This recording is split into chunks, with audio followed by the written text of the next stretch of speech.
This should be highly condemnable. I strongly condemn such type of act. But there may be good people in the Rapid Action Force. There may be good commanders in the Rapid Action Force.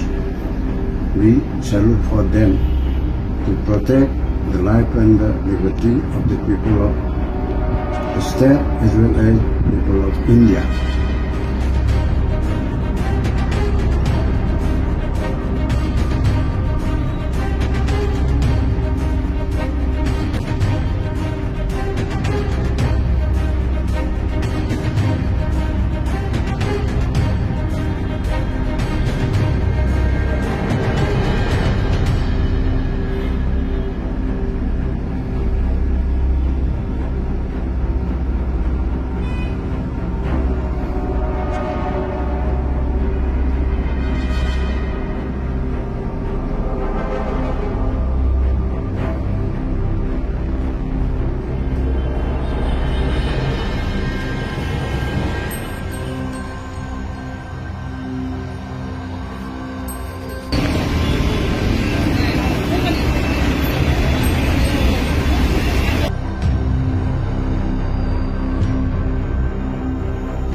So they have committed, according to me, they have allegedly committed this type of crime which may be committed by the young men who were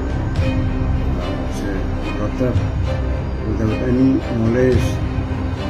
They can commit, but these people, those Rapid Action Forces and the other forces and paramilitary forces are meant for protecting the life and the property of the citizen.